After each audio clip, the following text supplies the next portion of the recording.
What's up, everybody? Hope we're doing well. Yo!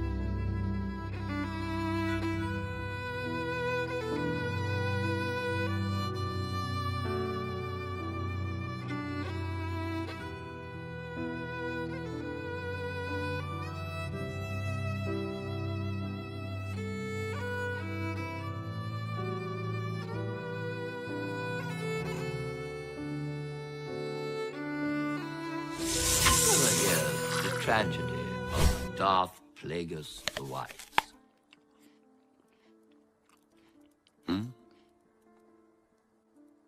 I don't know, probably not. Well, it's a Sith legend. Darth Plagueis was a dark lord of the Sith, so powerful and so wise, he could use the Force to influence the midi-chlorians to create...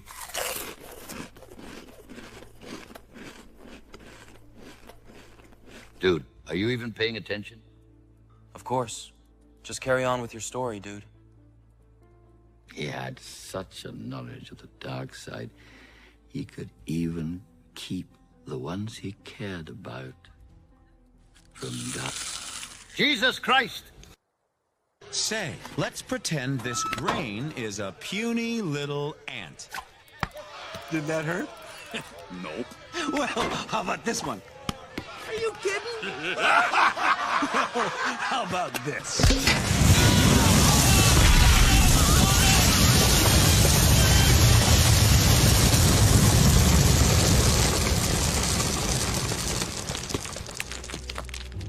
You let one ant stand up to us, then they all might stand up. Those puny little ants outnumber us 100 to 1. And if they ever figure that out, there goes our way of life. You got anyone you want to call out in the heavyweight division? Oh, you know it, lad. You know that Hassan Piker? I'm coming to kill you in Los Angeles at your house. By the way, this is no longer Sam Hyde. This is the ADL director. No, in real life, I'm going to stalk him and become obsessed with him. And wear his makeup and his... Alright, welcome everybody to the stream. I hope everybody's having a wonderful Friday. I know I am. I am full of monster. I am full of whimsy and gremlin energy. So we're gonna do this shit today, I'm gonna tell you. Also, the background music is way too loud. That's yeah, you can just calm down there with your Skyrim lo-fi beats, you reload trucker. Okay, so we have a long list of things to be reacting to today, let me tell you. We have 1, 2, 3, 4, 5, 6, 7, 8, 9, 10 videos. Some of them are like pretty short, you know? Like the first one we're gonna actually watch. And let me just do this. Yeah, I'm gonna move insert it here. Okay, so what we're gonna do here is first I'm gonna greet everybody. But second, we're going to react to the video that I've been seeing all these commentary reactors go, oh, Sonic's cooked. He's screwed. He's the ADL director's calling him out. He's responsible for the shooting, all this stuff. And everything that people is quoting, everything that people are reacting to, looking at, is from this 4.5-minute interview with the Anti-Defamation-League CEO. So that is what we're going to be looking into first. But before we do that, let's go ahead and get to some super chats and some greetings here. And also, I did some tweaking to my Carecast and stuff, so I hope that I sound better quality-wise. So that being said, McSkittles, Francis Karma, The Best Remy, Swinburnian, Meteoric, Magma Fox, and Sparky's Tech Corner. Everybody, welcome, and thank you, Magma Fox, for the $5. Elfpire reacts on a Friday. It must be my birthday. Oh wait, it is. Oh wow, cool. That's actually really cool. I'm very happy for you. Please, get a birthday snail. Yes, a birthday snail. They're the best to have. Don't eat them, it's a pet snail. But everybody should have a birthday snail. It doesn't last very long, they don't live forever, but it's just, yeah, you know, birthday snail. It's a thing. Everybody get Magma Fox birthday snails. Okay, I don't know what the heck I'm talking about. Okay, that being said, we're gonna get ahead. Festiva, welcome. Cut cheese on those knife ears. That's weird. That's really weird, man. I'm not sure, like, if you need to talk to somebody or what, but that's just kind of fucking weird. I'm just saying. Okay, so let us do this. Got it. Okay.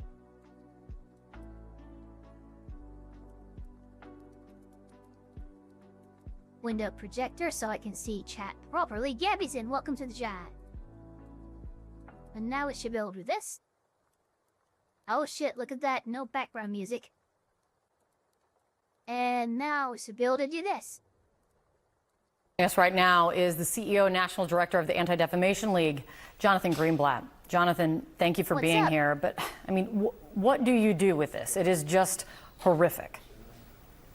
Look, first of all, I think all of our hearts break for the young couple who was killed, for everyone in the Washington, D.C. community. I mean, think about it. These people, their only offense was going to the Jewish museum. They were killed because they attended a Jewish event. I mean, I gotta say, Kate, in many ways, this was inevitable. I mean, think about the data. We've talked about it before. ADL systematically tracks anti-Semitic incidents. We have seen a historic rise. 5 out of the last 6 years, we've reached record numbers. And look, 6 weeks ago, a man firebombed the governor's mansion in Harrisburg and tried to kill Josh Shapiro and his family. And that was 6 weeks ago. 6 months ago, the FBI detained a man with explosives in his car in Gainesville, Florida. He was going to head down to the APAC office to murder people. I mean, look, this happened just a few blocks from the U.S. Capitol. I mean, this is terrifying, and it's just got to stop. I mean, what does it, you talk about the record number of incidents and you put out this report. It's the highest number of anti-Semitic incidents that you guys have seen since, in what is it, the 46 years that ADL has even been tracking anti-Semitic incidents. That's pretty bad. But are they also becoming more violent? I mean, 2 people are dead this morning. That's a great point. So yes, they are becoming more violent. We've seen a rise in harassment and vandalism, but it's the violence that it almost seems inevitable, Kate. Like, look, I'm angry today. Yeah, okay. 4 years ago, Jonathan Greenblatt went on CNN again over another shooting involving a Jewish temple or something like that. This happens every few years, and the last one that I'm referring to, I believe like 12 or 13 people died. So if we are going to deal with the optics here, which one, people dying over just their faith or just being Jewish or whatever, is horrible. But if 4 years pass and 2 people die in an attack as opposed to 14, that is statistically a lessening of what those numbers that we're seeing. Now, I think that just an isolated incident doesn't do it enough justice, and there are more attacks, like substantially more violent attacks than there were even 4 years ago. But how many people are dying in those attacks? These are this is why you have to be careful when you go on with statistics. You don't need statistics here. This is morally reprehensible what happened, and you can stand on that. You don't need to be throwing facts or math around here. You just throw the fact that, hey, this happened, it's horrible, it's happening more frequently to more people, and it's getting more violent. You don't need to break out like all these statistical facts when really you've won the argument on the emotional weight of what was done alone. Also, hello to Mr. J and Avenged 900 as well as Murdaugh. I'm angry because we have been saying this. You know, when people scream lies, or protesters, about the Jewish people or the Jewish state, accuse us of being Zionists and committing genocide. These lies have consequences. And repeating them and normalizing them, those who tell us that anti-Zionism is a legitimate political ideology, it's not. Those who say that chanting intifada revolution is legitimate, it's not. And so when you call for violence, we shouldn't be surprised when violence actually ensues. And now we've lost two beautiful young people as a result, and it's a tragedy for the whole country.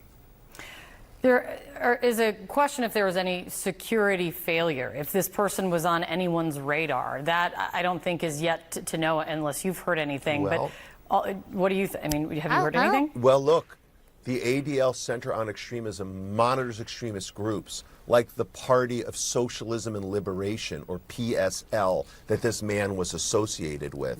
He was associated with another, that is an anti-capitalist, anti-Western, and anti-Zionist group which regularly employs anti-Semitic rhetoric. So we know PSL.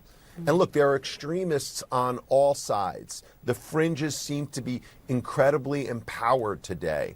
But all of us need to call it out. I'm thinking about the New York Times doing a gauzy profile a few weeks ago of this gamer, Hassan Piker, who regularly employs awful genocidal rhetoric against Jewish people in the Jewish state.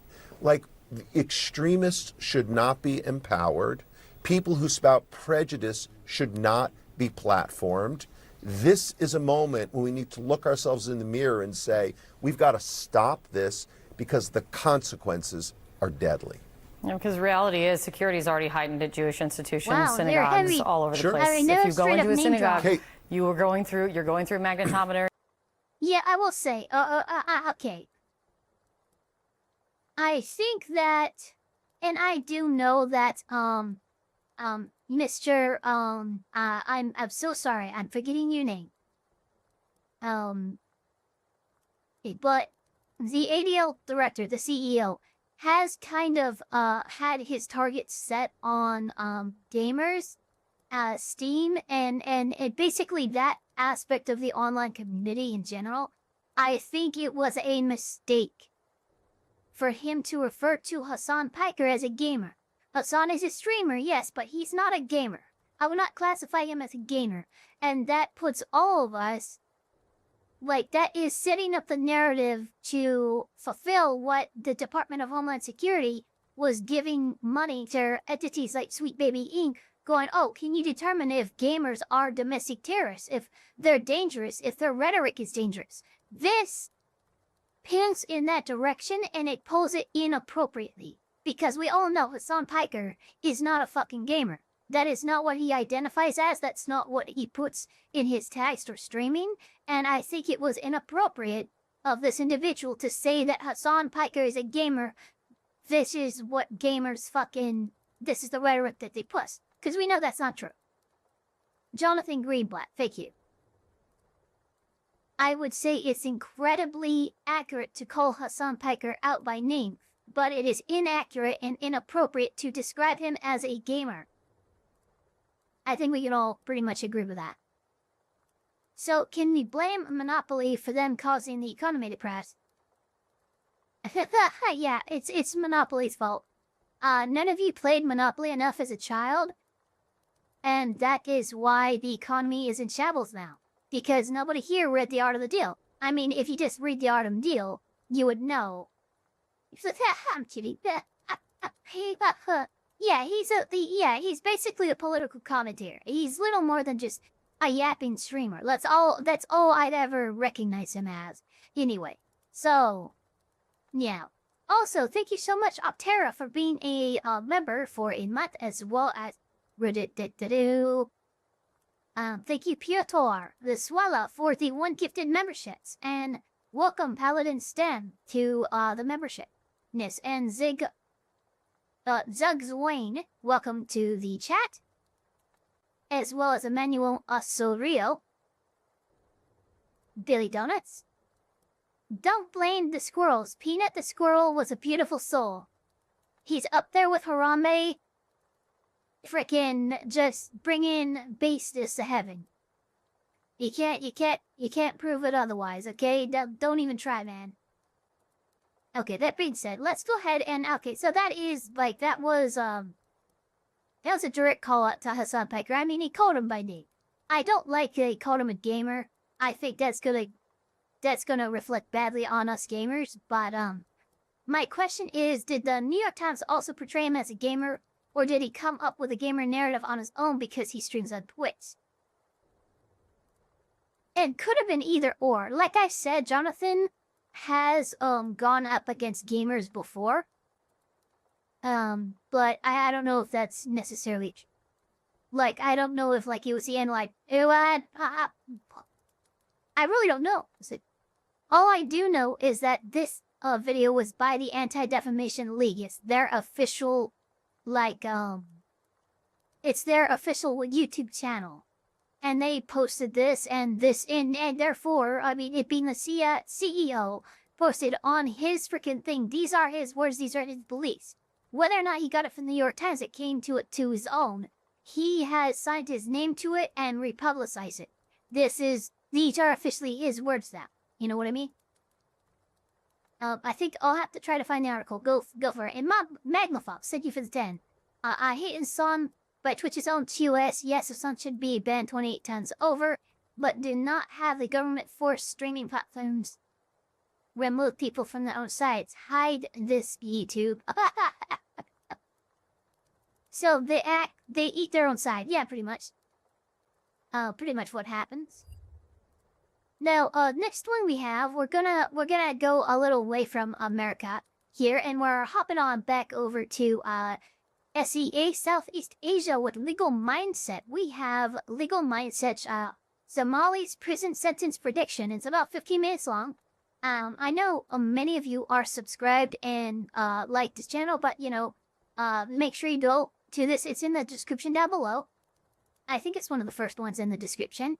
But make sure you like, comment, subscribe. Donate to Andrew's Ko-Fi to help support the Somali conviction team if you want. But without further ado, let's go ahead and get this started and see what our base Legal Mindset department has to say on the matter.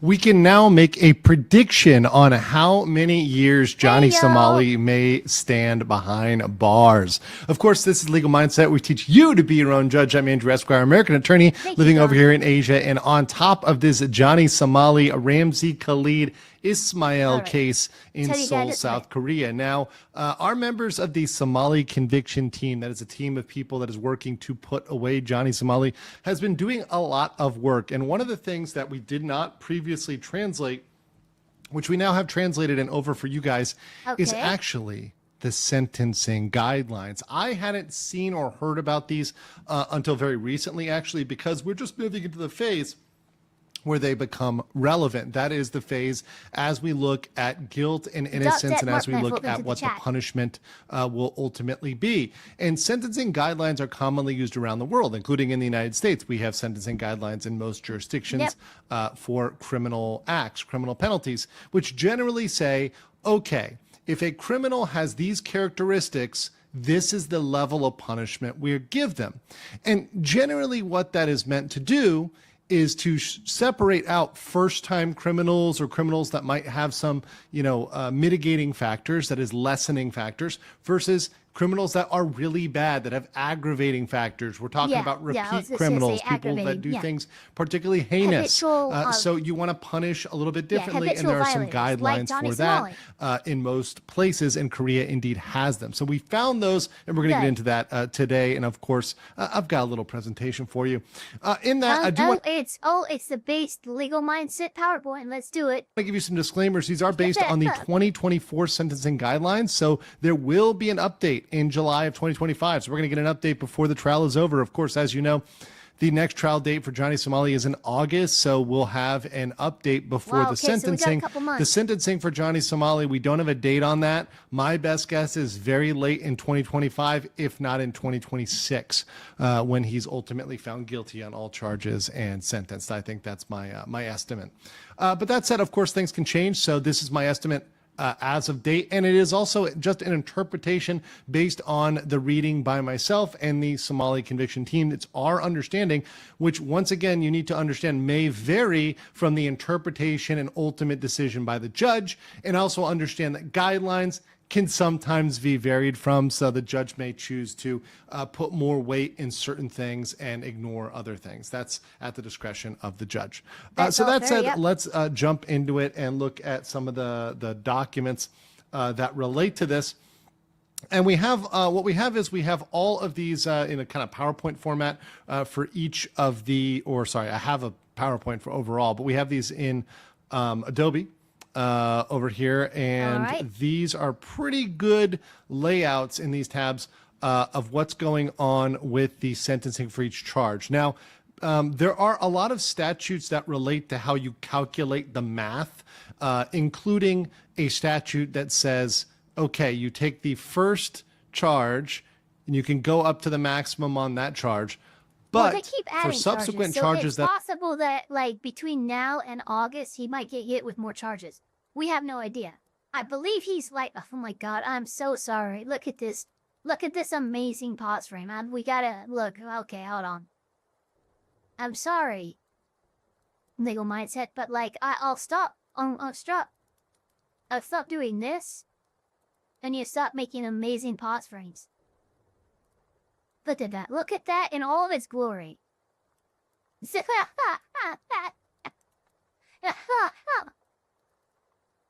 All right, let's continue. that are the same charge, right? They're the same type of charge, like obstruction, like deepfakes.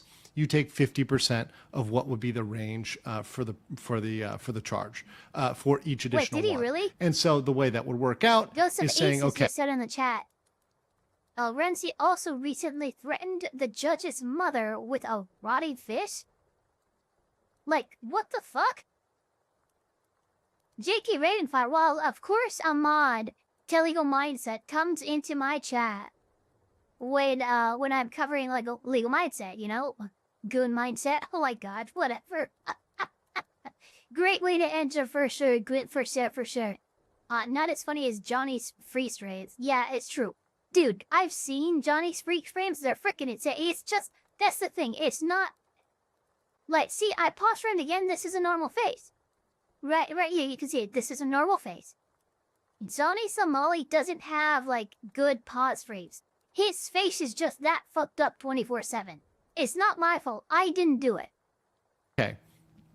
Well, in this case, we're going to take for the aggravated minimum, right? For example, for obstruction, we're going to take 1 year for the first count, and then we've got 2 more. So that would be 6 months, 6 months, which 6 months, 6 months, 1 year, add that together, 2 years for the aggravated minimum. So there's 3 categories I'm going to walk you through here, and that is aggravated, minimum, and default. And just so you understand what this means, mitigated means there's a bunch of factors that make the defendant look good. They're very sympathetic. They're someone that the court should have pity on. This is a good boy. This is a good boy. Default is just a normal boy. It's a normal person. It's a regular person. Maybe they have both good and bad. Maybe kind of the good and the bad kind of cancel each other out. That's just kind of the default position. And then you have aggravated. And then you have the bad boys. And Ramsey Khalid Ismail, as we're going to see, has a lot of aggravating factors and not a lot of mitigating factors. A lot of those bad boy points, not a lot of the good boy points. Yeah, because here's the thing, like, not showing up to court late, not showing up to court hungover, disrespecting the judge, disrespecting the court, the time of the public, like this all would be considered aggravating factors. When the judge is deciding sentencing. These aren't mitigating factors. And it's not even default. So, like, a lot of these things that he's done, his behavior and how he has reacted and shown no remorse or regret for his actions, it's going to be considered aggravating factors against his case. Yeah, he's not the good kind of bad boy. So let's just read through some of these mitigating factors, and they're very similar for obstruction, deepfake, sentencing. I'll just go through some of them here on this abbreviated fast facts version. But if you want to see me go through all of them, you can, of course, check out my full-length live.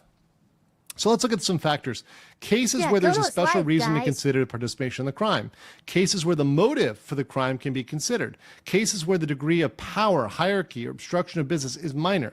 And cases where the crime is committed through negligence. If the actor is deaf or mute or has diminished capacity, right? If they were passively participating, right? If there was genuine remorse.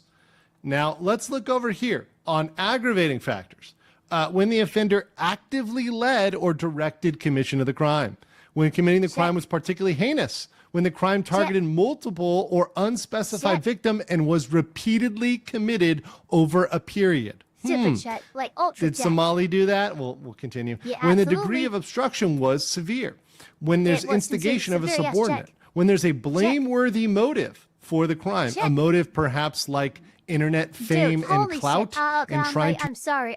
Oh my god, guys, like absolutely, all 6 of these aggravating factors.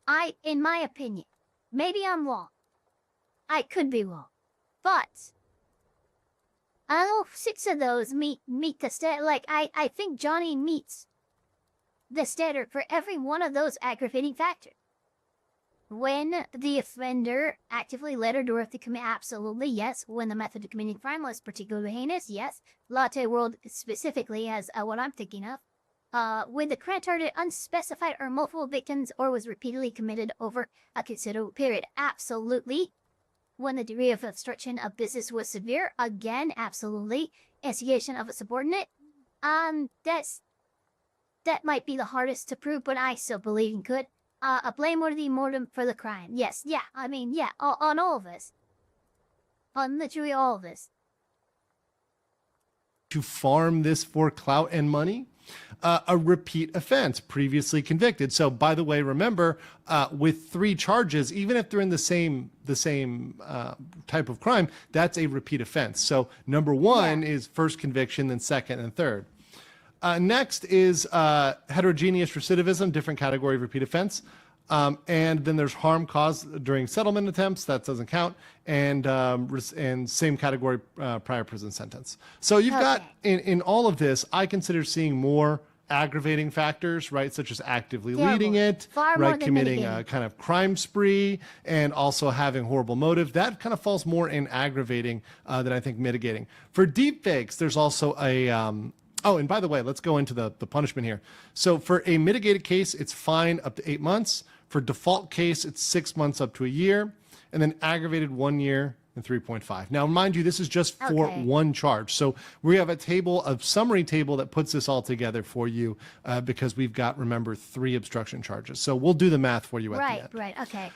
And then we've got distribution of false images. That's deepfake. So there's 3 categories, and Johnny Somali is going to fall in the last one, distribution for commercial purposes. So if you create a deepfake, that's category 1. That's kind of one of the lighter ones. Then if you distribute it, that's category 2. But if you distribute it for commercial purposes, meaning you are making money on it, which Johnny Somali was, that is category number 3. So this is going to get this level of punishment, which is higher than production and distribution because you're distributing it and making money. So let's look at the mitigating factors for deepfakes. If there's particularly extenuating circumstances for the involvement, if the content of the edited, synthesized, processed, or reproduced materials is difficult to recognize, well, that's not true. If there's genuine remorse, if there's no prior criminal record, if there's general cooperation with the investigation. Okay. Remember, ladies and gentlemen, at every turn, Johnny Somali has said F you to the folks at law enforcement, at Seoul Law Enforcement, repeatedly over and over and over again. If you have passive participation, and then if you have somebody who's deaf, mute, diminished capacity, voluntarily surrendering, etc., and if the victim gave a waiver of punishment, that is not what happened. Okay, hold on. Voluntary surrender, whistleblower are complete, spontaneous disclosure of organized criminal activity. Interesting. But okay. This is a new level of nuisance tourists that us in East Asia are just shocked at how blatant someone does it. Then monetizes it to book. Yeah, I completely agree. Like, I've wanted to visit and tour a lot of Southeast Asian countries, like, and now I don't. Not because I don't want to visit the place, but because I am absolutely horrified at foreigners' behavior, especially American foreigners' behaviors overseas, and how that, because like I would feel bad even taking out my phone to take a picture in these areas, because someone's gonna look at that and go, oh, it's another fucking streamer. Oh, it's another fucking like you should be putting your best foot forward when you are visiting a country, not freaking, hey, let me film myself being as much of a problem as I can be as a tourist. Like, I don't understand that meta whatsoever. And here in this case. Next, if there's a large amount of profit, if there's harm caused during settlement negotiations, meaning coming after the victim, coming after the person that you're trying to settle with. Big check. Let's look at here. The method was heinous. If there's a blameworthy motive for the crime, once again, profit and internet clout. Yep. If the crime targeted unspecified or multiple victims or was repeated over a considerable period. If there's a vulnerable victim. If the crime caused severe harm to the victim or instigation of a subordinate. So I think that in this, you see more aggravating than you see more mitigating as well for the distribution of false images. So what does that mean for our overall time? Where's our count at given all of that stuff? Well, you can go over to, we'll go over here to our little presentation and I'll show you. We've got at least. Okay, here we go. At least 6 months on the clock here. So let's look at this table. This puts everything together. This adds it all up and kind of gives you the different quadrants. So if this was absolutely mitigated, if the judge thought that Johnny was a good boy, then likely the minimum, assuming he is guilty for everything, the minimum would likely be around 6 months in behind bars. Because deepfakes, the minimum there would be 6 months. Obstruction, they could give a fine. So let's assume they give a fine. That would be 6 months. That would be 6 months. The default, that means if they're neutral, if it's neither good nor bad, right? 1 year for obstruction, 1 year, 6 months for deepfakes. That's 2 years and 6 months in a neutral position. Now let's go to if the judge thinks it's aggravated. And we have a lot of factors pointing towards aggravation. 2 years for obstruction, 2 years and 3 months for deepfakes, 4 years and 3 months as a minimum if the judge finds this aggravated. Let me say this once again. If Johnny Somali is, the judge finds that this is actually aggravated, the crimes were aggravated, not default, not mitigated, we're looking at 4 years and 3 months. Remain most realistically, I look at this chart and I go, he's going to get 5 to 10. To me, this looks like 5 to 10. Minimum. And that ranges up to 12 years, based on 5 years as the maximum punishment you can get for obstruction and 7 years for deepfakes. That's because the way some of the statutes work, they actually limit the punishment for compound crimes, for similar type crimes. So the maximum is 5 and 7. So that maxes him out at 12. He could also technically, I guess, give 12 years and 30 days for the Minor Crimes Act, but you know, that's neither here nor there. So we're looking at 12 years as that maximum there. Now, one last thing, there is the possibility of a suspended sentence. That's something that some people have kind of talked about or mentioned, because it's something akin to like a parole system, or you know, we might view it that way, like in a in kind of like a USI. But look, I really don't see, and maybe I'm wrong, but I don't feel like the judge is gonna go for a suspended sentence. I really don't. That is very unlikely, because just like with this, there are factors for the mitigation and aggravation of a suspended sentence, like whether it should happen or should not.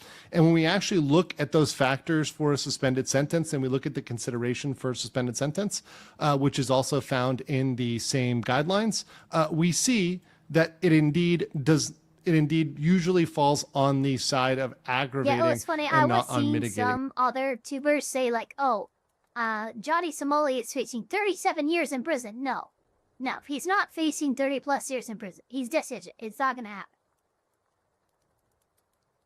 It's just, I mean, I just don't see it happen. So if you wanted a suspended sentence, you would want a lot of stuff here. Like, for example, seeing that the crime was spontaneously committed, that there was genuine remorse, that there are clear social ties, that there's no prior sentences, that the defendant's health is poor, that there's passive participation. So they were an accomplice. They weren't the one that did it. If they substantially restore. Okay, so let me see here.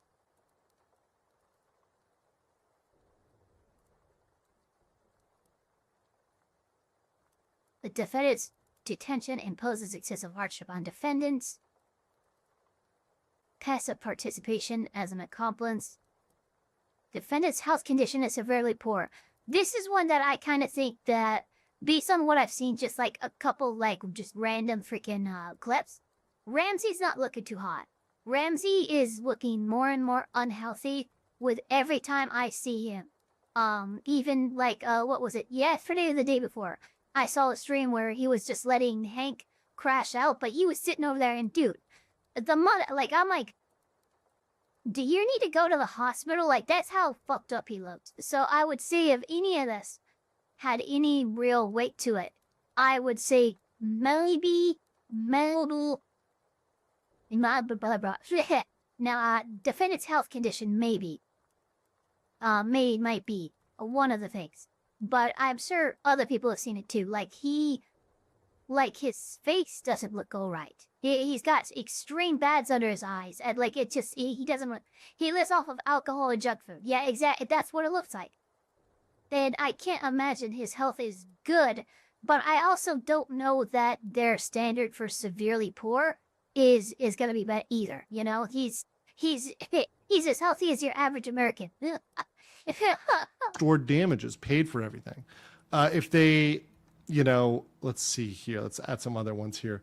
If they have no other prior convictions of the same type. Let's see. If there are particularly mitigating circumstances regarding the participation in the crime. So it wasn't that bad in the overall context. If the content of the recorded material, what's seen, is not easily identifiable or ambiguous. If there's substantial measures taken to prevent further dissemination of harm, and if there's kind of voluntary surrender and kind of voluntary disclosure. These aren't things we have. The motive for the crime is reprehensible. Check. The crime victimized vulnerable individuals. Well, we've got a lot of women, we've got a lot of children, got a lot of folks out there that were targeted. If the crime targets unspecified or multiple victims or has been repeatedly committed over a considerable period, we do have that.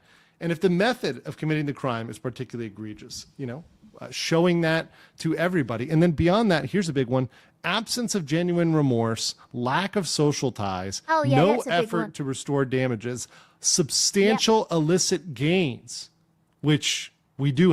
Oh shit! But so you mean all those donations and shit that he's been begging for and trying to get a hold of? Yeah, I think that would definitely be considered. Have leading role, concealment or attempted concealment of evidence, and causing harm during settlement attempts. Yeah, we've got a lot of those aggravating factors which lead to not giving a suspended sentence. So I don't think a suspended sentence is likely in the case of Johnny Somali. That's my read on that. But what do you guys think? Leave a comment below. What do you think about the sentencing range? Do you think sort of that range of up to 12 years there is fair? Do you think he should get more? Yeah, I do. No, I think 4 to 12 years is good, and my brain, like, kind of trying to middle of the road it. I can see it being most likely 5 to 10 years. That is kind of where I am placing my prediction, based on what Andrew Hisona said. And here's the thing: it could vary wildly. Like he said, the judge could have a completely different idea, interpretation, and grasp on what's been presented. But I think most realistically, he's gonna get 5 to 7. You think, JP Raven? Okay. I think 5 to 10, with 10 being on the high side. But yeah, I think 5 to 7 is a pretty conservative and safe guess. You know, I would be surprised if he got lower than 5. I would be surprised if he got higher than 7, but not like over the moon surprised, you know? And Draco, welcome to the channel. Okay, so that was Somali's person sentence a prediction by Legal Mindset. He's at 259,000 subscribers. I know a lot of my audience comes from him, but you guys gotta go over to him. You gotta sub to him. We gotta get him to 260. Come on. It was like what, 2 months ago he was at 200K. So like he's been freaking walking it, man. Very awesome to see. Very awesome to see. Yeah. All right, so let's see here. We have a couple more things. Let's do something a little on the lower side. Here we go. This one is from Andrew Flushy, attorney at law. And it is a law-related question. It says, lawyer, do you have to answer CPS? This I thought was a very interesting question, and it's being posed and answered by a lawyer. So we are going to see. So let's go ahead and see what's going on here. And I'm going to reserve my answer. Because my answer does pretty much say, well, it depends. But I would say, generally speaking, again, shut the fuck up. They might not be the cops, but they basically are near to or adjacent to. And so they're not your friends. They're not trying to help you. Do not think that letting them enter your home and interview your children or to look at your home thinks, oh, I have nothing to hide. That doesn't work. They are just as likely to be motivated to get a conviction and to get a nice little silver star on their career than a cop would be. So again, they're not your friends. They're trying to prove something. They're trying to use anything they can find against you in the court of law, indicate against you that is being made. If an investigator shows up to knock on your door to interview your children or you, that's a bad thing. Don't ask them for a court order. Ask them for a warrant.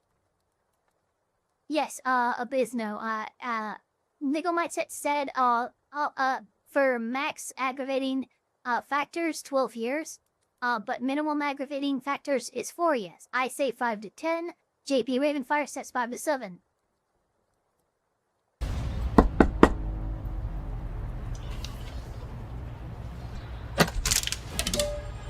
Good afternoon, sir. I'm from CPS, and I'm here because I got a complaint about your children's safety. Can I come in to talk with you? Stop! This is exactly how innocent parents get arrested. When it comes to cops knocking on the door, you know the rule. Don't answer the door. But what about Child Protective Services? In this video, you'll learn how to protect your family, your rights, and to avoid the #1 mistake that can turn a misunderstanding into a criminal case. Since I'm a lawyer, I have to give a disclaimer that none of this is legal advice for your individual specific situation. We're talking about hypothetical scenarios and discussing how things might go down so you can be better educated. The first scenario comes from Reddit. I'm terrified right now. I naively let a CPS worker come into my house and had an interview with them as well as with my children. They received a call stating that I, the father, had been yelling profanities at my wife and children. At first glance, this seems like a crazy reason for CPS to come to somebody's house and try to interview them. Nobody should yell at their spouse and their kids. But is that criminal conduct that should involve the government? No. But why did this guy let CPS in his house in the first place? This, of course, was false, and knowing this, I let the woman in order to show my innocence. Hold the phone. Proving your innocence is probably the worst reason to let the cops, or the child cops in this case, into your house in the first place. We don't prove our innocence in America. The government has to prove beyond a reasonable doubt that we broke the law. Because remember you can't prove hold on real quick. Remember, you cannot prove a negative. You cannot prove that you haven't done something. Okay, so if someone's like, prove to me that you didn't steal this thing. I can't, because if I don't have any evidence that I wasn't, because you can't prove a negative. I had like, if the absence of evidence is not the evidence of absence, it's like, what? This is why we have presumption of evidence, and it has to be on the prosecutor, on the accuser. The person has to have proof that you did the thing.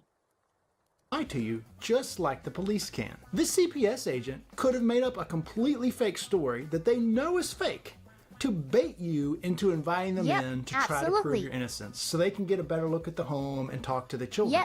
All the while, they could be... And then, once they're in, everything that they see that's in plain view is covered in the plain view doctrine. So, boom. That's their goal when they're talking to you at your door is to get into the house, to take a look at things, and to utilize anything they see to build a case against you. That is the reason that they are there. Collecting evidence against you for a serious complaint. Karnoth, okay, you see lots of body cam footage of bad parents being arrested. But those are bad parents being arrested by the cops. If the cops are called to arrest the parents, it's already gone well above and beyond, like, just CPS. CPS is probably the reason why the cops came and arrested those people. But if it comes to, like, CPS showing up on your door, absolutely. Don't talk to the cops, don't talk to CPS, don't talk to anybody unless you want to get butt-fucked by the government, because that's what's going to happen. Complaint, such as actual child abuse or domestic violence. Unfortunately, I didn't see any follow-up from the OP, so we don't know exactly what happened. But hopefully, given the nature of the discussion on Reddit, nothing serious happened to him or his family. This brings us to the first rule of dealing with CPS. Treat them like cops. And you know what we do for cops? Yeah, absolutely. Don't talk to the police. You have treat no them obligation treat them like to cops. talk to CPS or to Because here's the thing. Usually, a CPS is going to show up at your house for an interview or to look around or whatever. They're going to show up with cops. Like, that's what's going to happen. That's what happened here.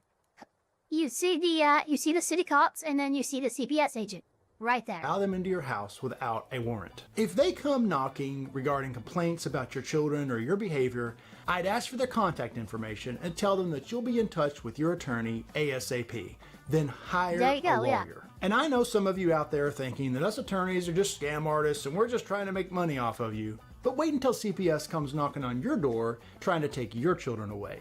Then you might see the value of having an expert lawyer on your side, somebody who focuses on CPS defense cases. To be clear, we focus on DUI and serious traffic cases, but dealing with CPS is very similar to dealing with the police in any other encounter in life, and so these rules definitely apply. Unfortunately, CPS has broad authority to investigate claims about your children. They do. In Virginia, CPS has the statutory right to interview your children without you being present and without you even knowing about the interview. That's nuts. This will actually happen very often. I spent some time in Virginia on my boat in the Chesapeake Bay. So I was in like inland Virginia, but I would often visit colorful towns and port towns and stuff in Virginia. And yes, they absolutely, what would often happen is, and in Colorado, I believe, is the same way too, but basically the CPS agent will show up at your school, at your child's school. They will call you out of class, and then you will go there and you will interview with them. Now, sometimes the CPS agent pulls a fucking scummy move and says, don't talk to you, don't tell your parents that we interviewed you. Completely inappropriate, they shouldn't do that, but sometimes it happens. So it ends up being like on the child telling you on if they had that interview at school or not. On whether or not you would even find out. And even if you find out that way, you have no recourse to sue them because they have the statutory right to interview your children in this manner. Knocks and asks about your neighbor's kids. This actually happened. So this is a first for me. Someone knocks on my door yesterday. What the fuck? Usually it's some BS solar salesman. Yeah, well, wait a minute. I'm sorry. We're gonna... Because he's probably going to say that first paragraph, but we're just going to read this real quick. Because this seems insane. Someone knocks on the door yesterday, usually it's some BS solar salesman, I tell him to F off, but this younger than me woman introduced herself as Susie from CP and asks, I'd like to ask you some questions regarding a neighbor. She asked if the kids ever seen uncamped, if we've seen birds. What is this weird CPS agent fishing for, like... for fucking witness statements? What is this? This seems fucking bizarre. This doesn't seem appropriate. I'm not... Well, this is weird. This is really weird. Here's the counterpoint. If a child is being abused and a parent tells her kids to lie to CPS, then what? It's usually up to the investigator to find out, but children are not necessarily good liars, and it's very easy to determine if a child has been coached or told to say something. They don't use the same language that we as adults do, and it's very easy for a trained agent or investigator to pick up on this. I tell you this because when I was little, I was in an abusive situation. The cops came to me, asked me stuff. I realized as a kid, okay, as like a 7, 8-year-old kid. No, younger than that, 6, I think. 6 or 7-year-old kid, I realized, oh, the cops are here. They can't hurt me. So them telling me to lie to the cops doesn't matter. And then I just blurted everything out. The cops were getting arrested, the abuse of individual. And there was nothing that got back to me. And I realized that as a very young cop. Now, I know this is a unique situation. Not all kids are the same, but it is very easy to tell if a kid has been coached to say something. That's why you see so many news stories and cases in which, oh, this kid was coached. And this is also why the state of California has something called Minors Counsel, Minors Advocate. There, in most cases, whether it be family law, divorce, abuse case, domestic, anything involving a kid, like where the kid is in the family unit and he is affected, California appoints to that minor their own lawyer that is meant to represent their interests. This is something that California does that I believe is good because it provides the kid a voice in the courts and in the legal atmosphere to actually have these things exposed, found out, etc. But you cannot we're presumed innocent until proven guilty, Kernoff. And I know when it comes to kids, a lot of people get emotional. And they go, well, fuck everybody's rights, because a kid is in danger. Save the children. But guess what? That is more often than not it's a false site. It's a virtual signal to take away your rights, to allow your rights to be violated, and you should not, based on, oh, the safety of the children is at stake, fucking sign away your rights and sign away what you have a right to be protected by. The government shouldn't be able to just barge in and fucking on a basis accusation that you're abusing your children and arrest you or do anything else. It's a complete violation of your rights. And it's a violation of your rights that's predicated on, oh, well, we're just trying to protect children. And I tell them to F off. But this younger-than-me woman introduces herself as Susie from CPS. I'd like to ask you some questions regarding a neighbor. She asks if the kids ever seem unkempt, if we've seen bruising or marks. No to both. Asks if we've heard any screaming or yelling. We have. Yes, they're guardian kids. They play ad outside. lib. Goes deeper and asks if it's just playing or fighting. Again, yes, they're kids. Asks if we've ever seen any alcohol use. We have. They used to host family get-togethers. A little too loud with music, but nothing concerning. The OP later says the neighbors seem like good kids with a single mom who works from home. Well, if it was me and CPS was asking about children not my own and not in my care, who I knew to be happy and healthy, I would probably tell them that to try to end the investigation.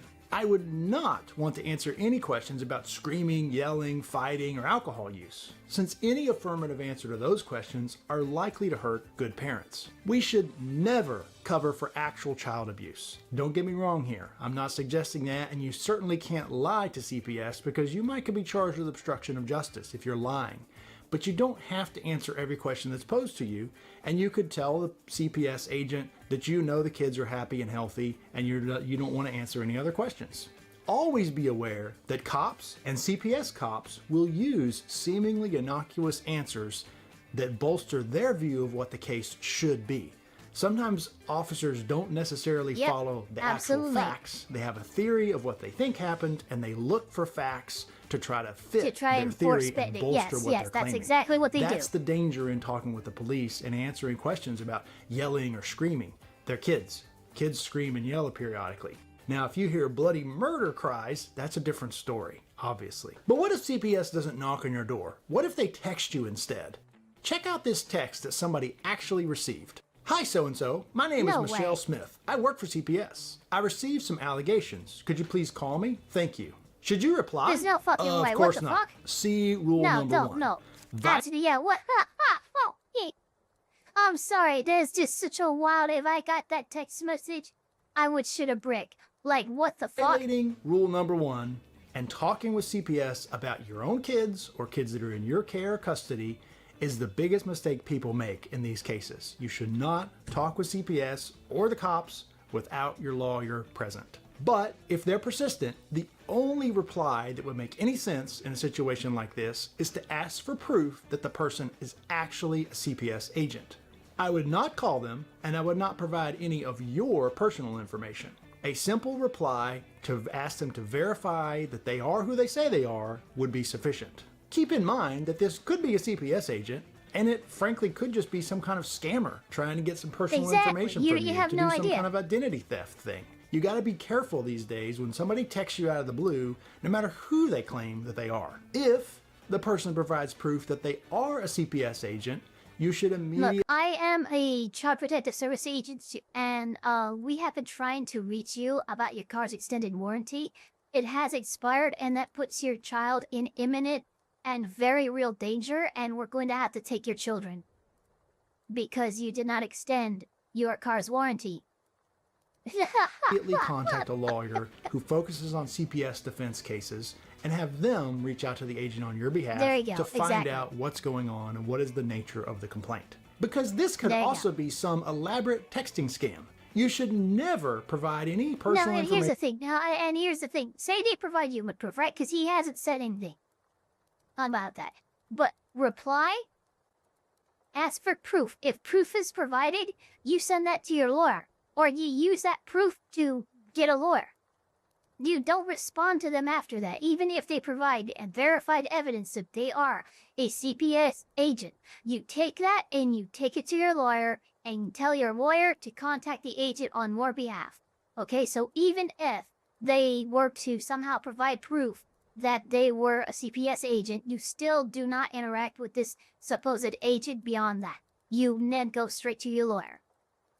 Information of yours or anything about your children, even their names, to some random person who texts you. It doesn't matter if they claim they're from CPS, the IRS. A lot of lawyers and a lot of law firms will do pro bono work in terms of like this stuff because it's very simple. It's very easy for an attorney to get in touch with an agent and ask what the fuck are you doing, what's going on. It might cost $50 to do that. Like this kind of preliminary stuff is not gonna break the bank, and if it ends up being a criminal investigation, well, guess what? You then end up, like, if it turns into charges, you are entitled to an attorney to defend you in criminal court cases. So, boom, you have your attorney. But, like, yes, absolutely, go on freaking askalawyer.com if you have to. But just fucking talk to a lawyer. Don't fucking, oh, I can't afford it, so I'm gonna fucking shoot myself in the foot anyway. And then end up in jail because I thought I couldn't afford a lawyer, so I just fucking topped out my ass. I'm sorry, I'm not trying to be, like, aggravated or anything, but, like, there is no reason not to talk to your lawyer first before responding to authoritarian agencies, whether that be the FBI, CPS, fucking the EPA, I don't give a shit. Just if an agent of anything is trying to contact you with allegations, investigations, whatever, fucking don't talk to them. Ask them for proof and then contact the lawyer. Like, that's step 1 and 2. That's all you have. Sorry. Alright, let's keep on to the next, the next, thing. I'm actually very surprised I'm be going through this a lot faster than I thought.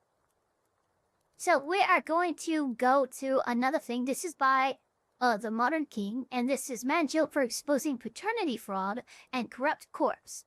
His name is Brett Fairley, and he will not be silenced. He has a full story, but I remember him showing up on my map about a month ago. This is an update. Apparently a few days, like a week ago, he was actually arrested and forced to take down his videos about, like, he took a DNA test to prove that he wasn't and apparently the courts didn't like that and fucking arrested him over it. So we're going to look at the video. We're gonna see everything that it says regarding this most recent update regarding this case. But it does sound like this guy is being shafted by the court system. So let us see what this is about. In case you missed it, I'm sure most of you... I'm probably going to jail for this. I don't care. I've stayed quiet long enough. Brett Fairley has been arrested, in case you missed it. I'm sure most of you have seen it, but here are the charges as well. So here is his booking picture. There's his name. He was booked on 5/8, and here are his charges. Contempt of court, non-bondable, voting under the influence, boats, reckless or negligent operations, improper personal flotation device. And here is what Hadley had to say about the situation. This is on the Mermaid Mom's page. Her comment was, he was arrested for telling his story and for child support, even though he's off the birth certificate. Also, we were nowhere near the water today, and he had no warrants. I am beside myself. If you were not aware, he posted a 12-part series telling his side of things. He was well aware. Yeah, because here's the thing. Like, I was gonna immediately ask on the unpaid boating stuff, because those boating charges made no sense to me, except for the first charge, contempt of court. Okay, that tells me that the other charges are bogus, because the main thing they wanted him on was contempt of court. If he was nowhere near the water or anything, why the hell? Yeah, I think this is weird. But apparently, yeah, this guy, he made a series of videos exposing paternity fraud and corrupt cards, and he was fucking arrested for it. That this would possibly get him in trouble, as he was not supposed to be posting about this on social media. But he did not want to be silenced. He wanted to get his part out there, and for the most part, that's what he did. Unfortunately, he did not get to finish, as he was arrested. All of these videos have now been removed. They sent this man to jail for refusing to be silenced and sharing his story. They forced him to delete the videos he had posted, exposing not only the mother's lies and paternity fraud, but the corrupt system that's enabling her, while punishing him when he's done nothing wrong. Unfortunately for them, me and several other people, while also preventing more men from falling victim to this biased system. So Brett Fairley, who went viral for his insane paternity fraud story recently, was just arrested and made to take down all of his videos. It's a lot, but I'll give you the quick breakdown. So Brett is a young man who ends up getting approached by an older woman named Maria, who asks him to be her sperm donor. She convinces him with paperwork and everything that it's all on the up and up. He's not going to be legally responsible for this child. Despite this arrangement and them only having a one-night stand to complete this arrangement, Maria ends up finding Brett's mom and grandma and tells them that she's pregnant with Brett's child and convinces them that he should be involved with the pregnancy. His mom and grandma now want to be a part of the baby's life, so they convince Brett that he should be too. So he agrees to start paying child support. But after a little over a year, having paid now $55,000 to this woman for this baby, he ends up taking a paternity test and finds out the baby isn't even his. Not only that, but Brett finds out that Maria likely knew who the real father was this entire time, but refused to disclose it because the real father was married to another woman at the time. Oops. So Brett goes to court for paternity fraud, asking for his name to be taken off the birth certificate, child support to end, and to be paid back for all the child support he did pay. In a kind of surprising victory, the courts actually do agree to end Brett's parental and child support obligations, but they don't make Maria pay him back, and I'm pretty sure his name is still on the birth certificate. The judge also assigns a mutual restraining order for the both of them, meaning that neither of them can ever talk about this case again. Basically a gag order. But according to Brett, Maria broke this order almost immediately by contacting his family, telling them that he's a deadbeat who abandoned his child. So Brett decides that he too is going to defy the order and clear his name. And that's when he made a multi-part series detailing all the lies. Yeah, okay. God damn it. Look, I really... Jesus, I feel for this guy. I do. I feel for this guy. He shouldn't have been silenced. But the reason why you were arrested is for contempt of court is because, I mean, now the woman, the mother absolutely should be as well. But, this is why we tell people to shut up and stuff. Like, here's what he should have done. He should have gone in touch with his lawyer, or even found another lawyer that his lawyer wouldn't have done it. This guy was tough. Yeah, I know he was. But I will say, why did she get, no, she absolutely should be, but hold on, just real quick. Oh, Jesus. So, like, the issue is he could have gotten the gag order lifted. He could have gone through the court system, played the game, which you have to. I'm sorry you have to, but played the game and been able to, because exactly, one, gender bias, and two, it sounds like the judge was completely inappropriate in putting what sounded like a permanent gag order on both of them. I don't think that was appropriate, and I would have challenged that as the order. The mom could have done that. Either one of them could have done this, but instead they decided to ignore a court order and go, I'm gonna talk about it anyway. No, you can't do that. There are legal ways to get your fucking voice out there and to overcome a gag order, but this is not it, dude. How he got played, and also his own mistakes along the way to help educate other men. I actually remember one interview where Brett was asked what he would tell his younger self if he could, and he said that if he had ever heard a story even remotely similar to what he went through, he would have never been in that situation. So his story does have the ability to prevent this from happening. But obviously the courts don't want this story out there. Why? It just makes you wonder, especially when you consider that in other countries like France, it's actually illegal for men to perform paternity tests on their kids without the mother's permission because, in their words, it would destabilize the community. And honestly, this whole concept that you have to prove paternity fraud is also crazy to me because it's like, did she say the kid was his? Did the DNA test say that it isn't? Well, I'm not sure. What was his name? Hold on, let me see real quick. Let me see if I can figure this out. Just real quick. Put on our background music.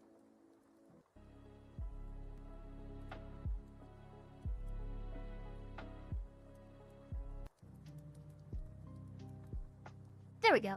Okay, so yeah, it's France. I don't know that. I don't know that that's the country that they're in. That this is the issue. But we're gonna hold on real quick. Okay, man jailed for exposing paternity fraud. Here he is, Brett Farley. Fairly weather. Now, what is his name? Now, okay, so here.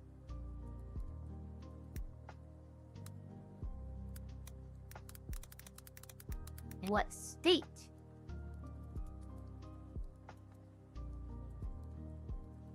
Okay, I think he lives in the state of Tennessee. Imagine being French, don't stick your PP in crazy, censor. He definitely said that. Also, thank you, Kernoth and Beardmaster, both for the 2. Actually, here, let's do this as well real quick. I'm gonna, cause we have a bunch of extra people here, and it's super cool. But I need to say hi to people. So, we're going to welcome... go up a little bit here so I can make sure. Scenic Spire. Welcome to the chat. Sealbon, Kurnios, Beardmaster, Uri Liat, Doc Det, Tyrese Mel's Sparky's Tech Quarter, thank you for the 5. I'm going to say this guy was dumb. Yes, he fucking was. Well, they just have to judge and about this gag order. Yep. Siamese? Yeah, Siamese 82, welcome to the chat. Joe the Lizard, isn't the baby trap thing illegal in the first place? Yeah, I thought it was. Like, who's just like rapidly clicking and unclicking the likes on the $2 super chats? You guys are weird. Visa Quill, welcome. Okay, here we go. Let's resume this video and see what the fuck is going on here, because this is a pretty wild story.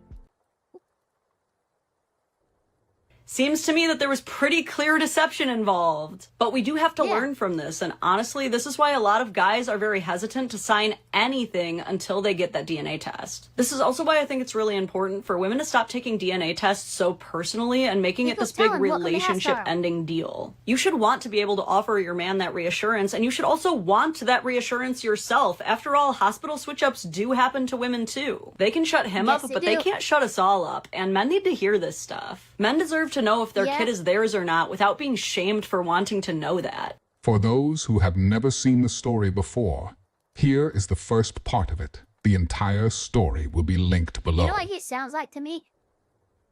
He sounds like a Keen Ezekiel from The Walking Dead. Here we go. we're just gonna go. I don't hate this presentation, but it grates on my ears just a little bit, and I'd much rather hear the collection that you have made. I'm not saying your content is bad or anything, buddy. The Modern King, feel free to subscribe to him if you want. He does have full stories linked. He does look the my best videos. He does do a lot of coverage and stuff. I feel maybe editing the AI voice a little bit, or maybe getting a little bit more than just this weird visual would be a little bit better. Yeah, the AI avatar, that's what it is. It's not even the voice. Like, if it was like a PNG tuber with that voice, I would have been fine with it. Yeah, I would have been fine with anything except for this avatar. It's just too much to me. A few years ago, I agreed to be a sperm donor. She said she just wanted the baby and not a relationship. I was young and naive, and I trusted someone that I shouldn't have.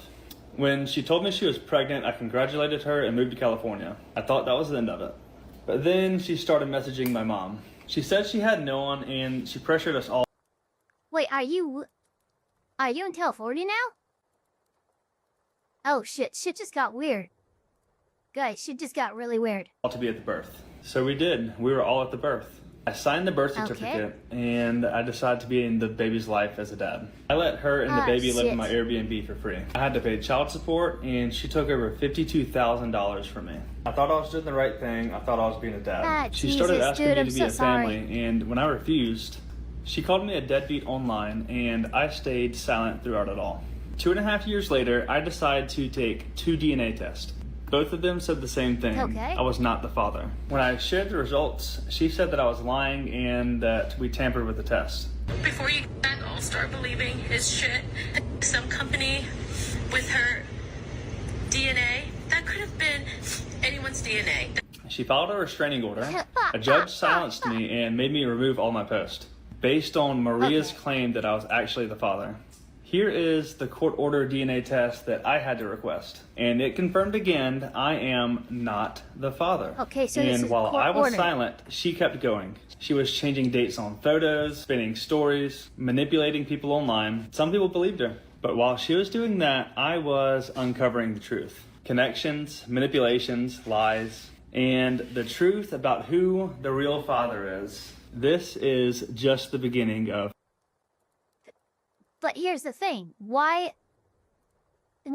did you not bring all these connections and machinations and freaking... Look at you, Mr. Freaking I see the Pepe Sylvia board behind your head. Why did you take this to your lawyer? See, your lawyer could inform the judge, and then it could be exposed, and then it could actually be fucking adjudicated on properly, and then you could get your day in court and in public when they lift the gag order and let you fucking blow the lid on this whole thing, which the court would have done if you'd done this properly, but you didn't. So I'm sorry, but this is on you. Like, yes, you did your part in exposing something that is very real and is a very real problem, but you broke the rules doing it. So you can't be upset that you got arrested when they said, hey, don't talk with this. And instead of talking to your lawyer, instead of talking to anybody, you made it a fucking video online about it and fucking with surprise Pikachu face when he got fucking arrested. Of Maria's web of lies. I started telling friends and family, and everybody's in shock. The probability of paternity is 0%. Bro! Isn't that the most insane thing you've ever seen in your life? I hired a lawyer, and he said, do not contact Maria again until she's served. For the first few weeks, I was just sad, and then there was this moment. Hadley and I were just sitting there, and she kind of mumbled under her breath, I can't believe she called me a whore. And both of us just started dying laughing. This was the first moment where I was like, what the did I just go through? And then small town people start talking, and I start getting messages like this. I guess all of her friends always knew who the real baby daddy was, but no one bothered to tell me. And I was pissed. I started looking at this tattoo every day. She would post this tattoo on her Facebook, and now knowing that her friends knew, I start wondering, were they laughing at me the whole time? I started to hate looking at my own arm, and... Oh no, oh Jesus, so you saw some online posts and you got into your own head about it, and it started driving you crazy. This is just a well-organized crash out. That's what you're telling me, huh? I didn't want the tattoo anymore. It had nothing to do with the baby. It had everything to do with Maria.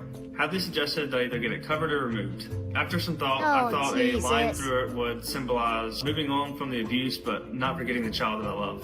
In October, Maria gets served a lawsuit, but not before I heard the process server say this.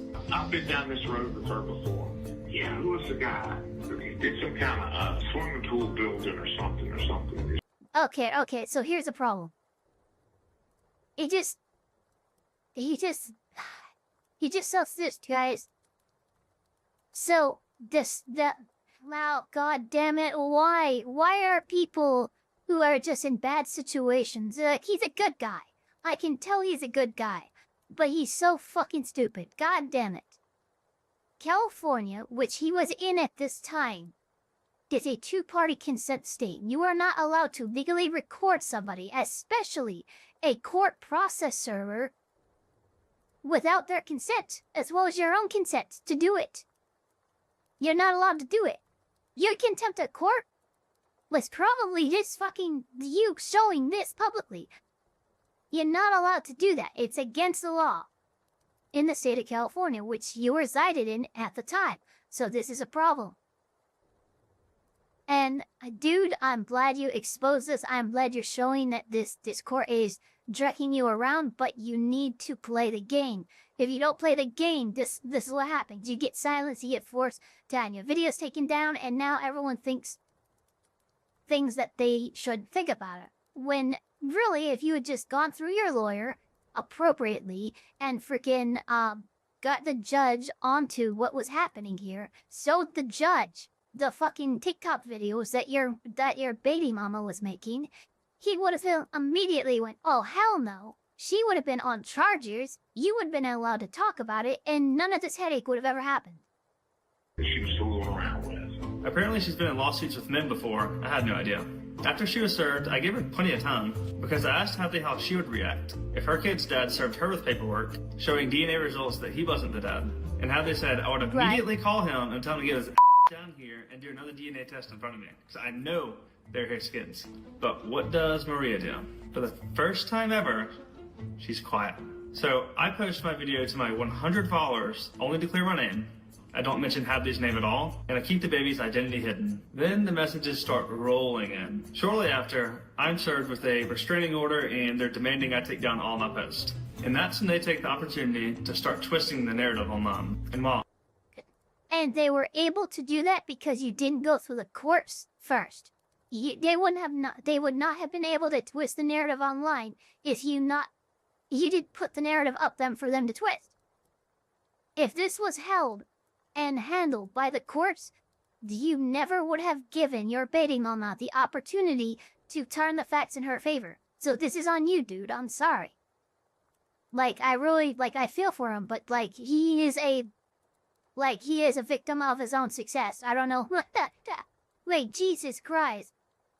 This woman has done it to other people? Yeah, apparently. I wouldn't be surprised. But again, this is all just how he handled it, how he processed it. He didn't do it well. And he did it in a way that was in flagrant violation of a direct court order. So, of course, you're gonna get kind of freaking, hammer spanked by the law. I'm sorry, but I'm not sorry. That's kind of the thing right now with it. Anyway, we're gonna go ahead and get to, yeah, this one right here. This is a video by Reed Timmer. We're going into our weathertism, from lawtism to weathertism.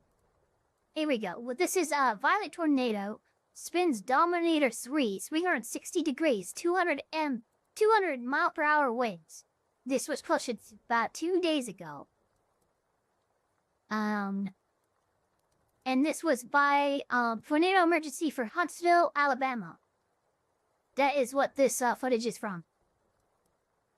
So let us go ahead and click play and get into it, shall we? Yeah, it sounds pretty insane.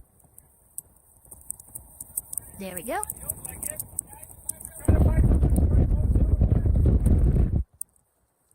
Oh yeah, I see it. God, that's a dusty thing. Yeah, you can just barely see the vortex, the rotation. Like, it's so foggy and... Oh. Hey, let's turn down the volume a bit. Calm down, Reed. Alright, let's see here.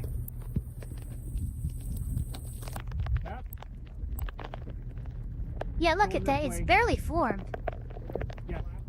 It looks like a loose rotation that's coming is still right above the ground. That's good. You can hear it. Yep. Yeah, through the... There it is. Oh yeah, I can hear it. Oh yeah, it just knocked out the trees. Okay, it's definitely on the ground now.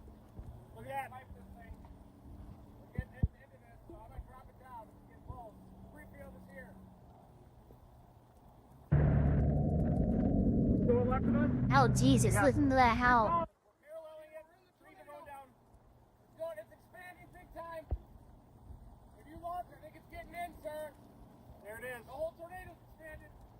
Oh, there it is.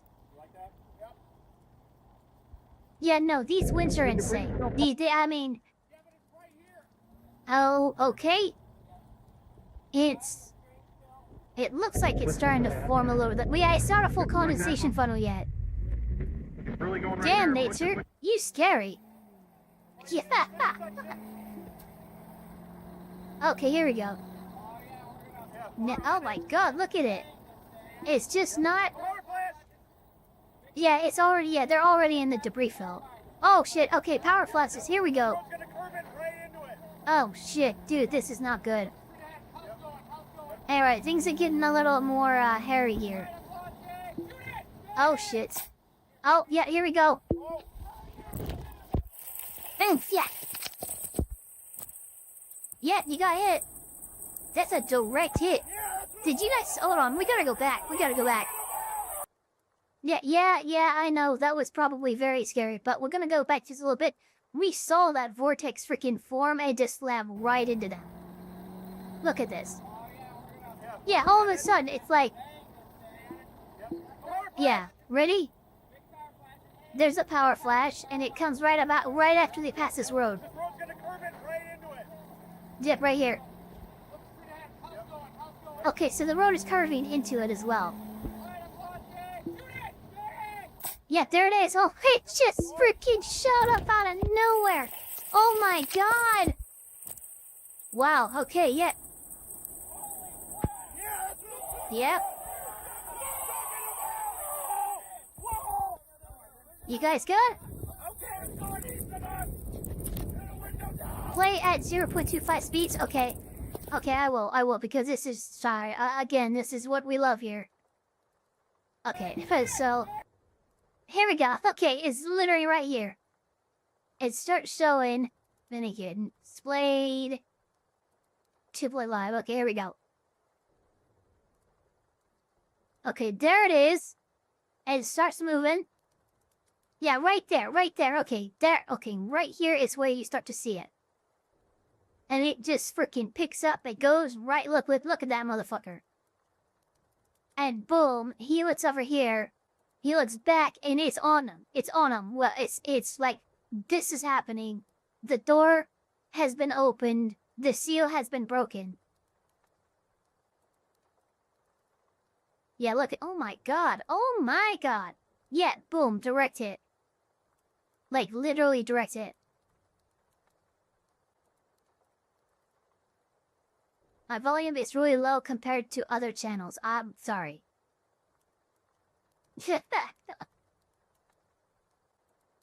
Yeah, that is, Jesus. That's not a fun time. Yeah, with the windows open is what's crazy.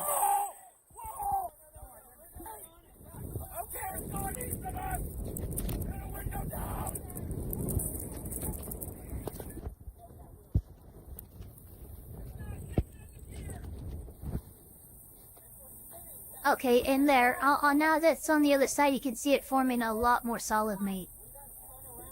Yeah, they're right. Meteoric, your asshole on the right. Well, I don't... Yeah, that is a good question. We spotted a circle here! You guys? Yeah. Everybody okay? That was wild.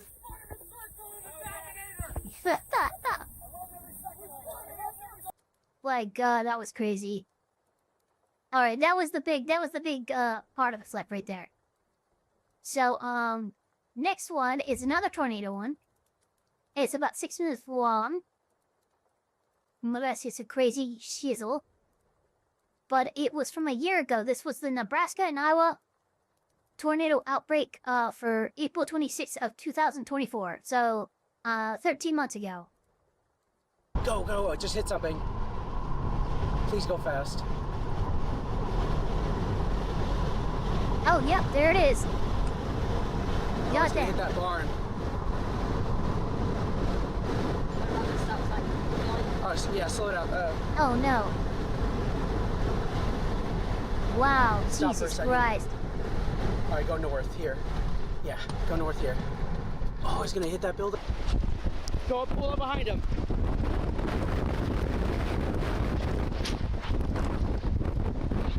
Oh my God, wow, Right, holy keep shit. going.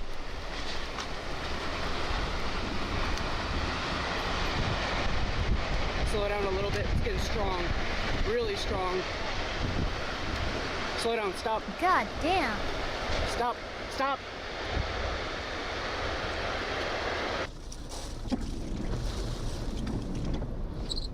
Can you hear it?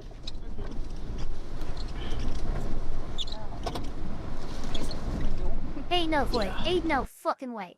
Look at that. Look at the size of that fucking... What am I looking at? You Jesus. need to be careful.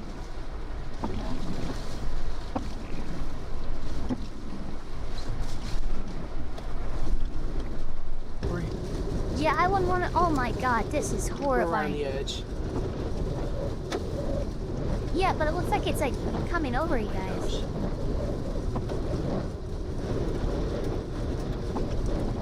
Wow, look at that. You can see the light poles flexing.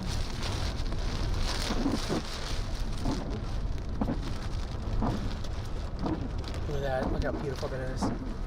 Oh yeah, look at that.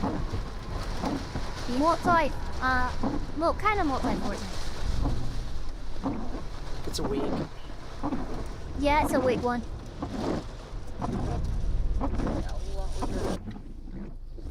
Look how violent that is, Haley. It's gonna hit something in a second.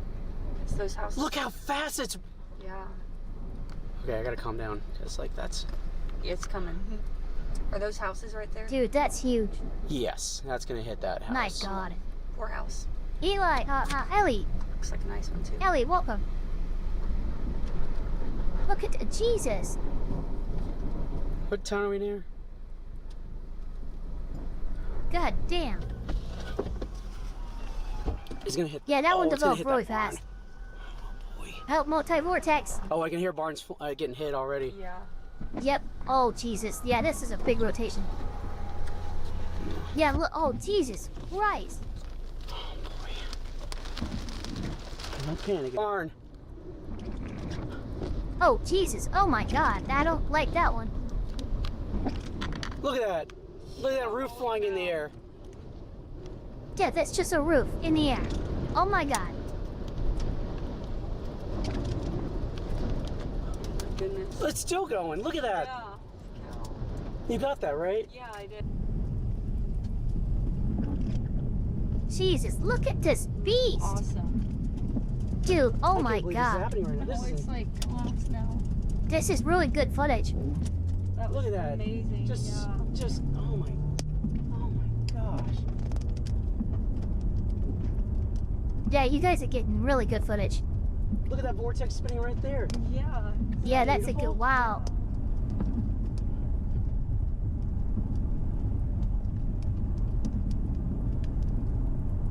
There's a bunch of chasers behind us. I think that was the best one we've got. More strong winds. That's okay. Yeah, It's just getting careful. funneled in. Yeah. RFDs. Think we can make it ahead of it? Just kidding. That's a joke. RFDs nuts. Only joking. Yeah, we actually, we've watched the National Geographic, coverage and, documentary on the, like 2013 El Reno. Yeah, the 2.0 it was 2.7 miles wide. It was the most destructive and lethal tornado for Senseless. We lost a good number of them during that storm. Yeah, that's a big one. This one's like what? 3/4 of a mile, maybe a mile? Oh wow. Oh wow. Yep, that's not good. Oh Jesus. Just took out that house. Whoa, only took out my...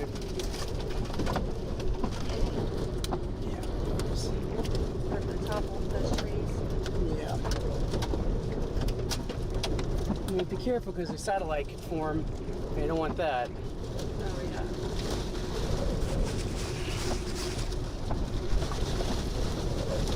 Power flashes. God damn, that is just a beast. Look at it. It looks like an apocalypse. If I saw that going anywhere, I'd be like, oh, I guess we're all gonna die. I can't get the whole thing in the camera. It's so big. Yeah. Yeah, they're half a mile from the tornado. That's the thing. Dude, this is incredible. This is absolutely insane. And it's gonna go forever. It's gonna keep going. Nothing. It's gonna go storms forever. in its path that are gonna interfere with it. Wow, Jesus Christ.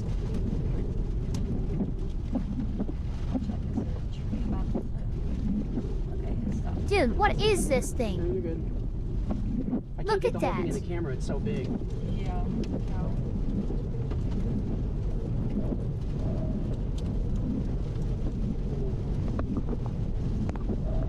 Join us in 2024 Chasing Tornadoes. Click the My link God. down below.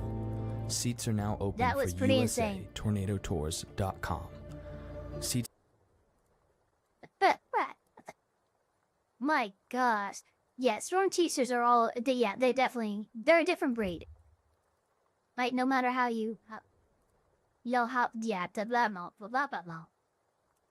Okay, so, we have one more thing, COR, Bruce Manners. Bruce Rivers is a criminal lawyer. But this is obstruction of justice in Alex Murdaugh case.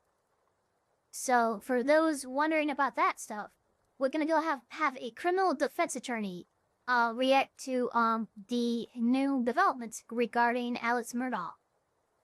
So let us go ahead and check this out. Let me get everything queued up here. And let's go. You know, just when you thought Alex Murdaugh's team was out of steam, this could very well be the tipping point for a new trial for Alex Murdaugh. And imagine if that were true. Bruce Rivers, he's the criminal lawyer. Bruce Rivers, he's the criminal lawyer. Bruce Rivers, he's the criminal lawyer. And what he do? And it's gonna react to all the self-snitching. Hi, this is Bruce Rivers. Welcome to another fun-filled episode of Criminal Lawyer Reacts. I'm Bruce Rivers, your board-certified criminal defense lawyer, here to give you the updates on the news of the day on a channel we call Criminal Lawyer Reacts. That was created by our former content genius that you knew as Michael Rivers. God rest his soul. Wish he was around. Shit. But today we're reacting to the news that a court clerk is being charged in the Alec Murdaugh. Oh shit, no way. I can never say it right.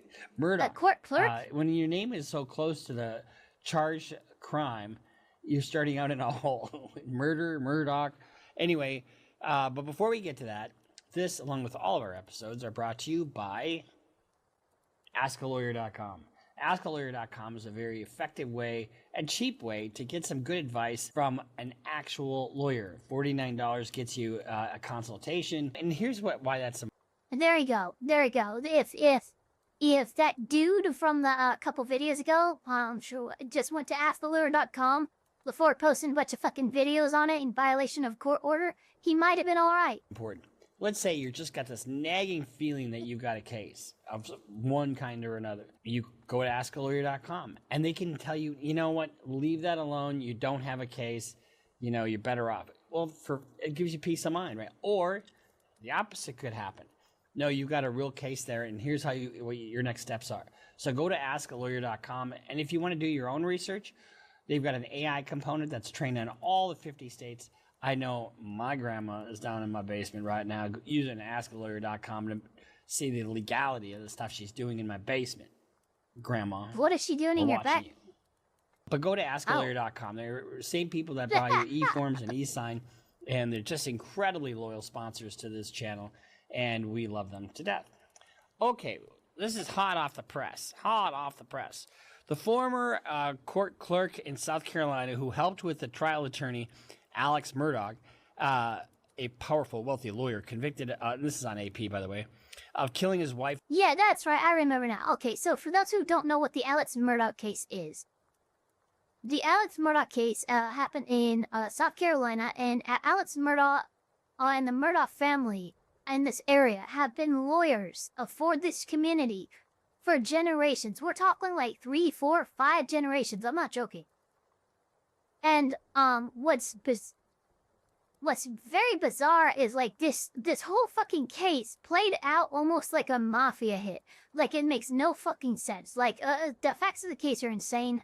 I know I think this might be the court clerk who tried to write a book on it, on her experiences helping with this trial, which again is like brings up all kinds of conflict of interest question, was he even legal and stuff like that. So this was a pretty messed situation all around, and it sounds like one of the crowd. I don't know if it's the court clerk that I'm thinking of, but I'm like 80% sure it is. So we're gonna see. Wife and son showed sealed court documents to a reporter, then lied about it to authorities.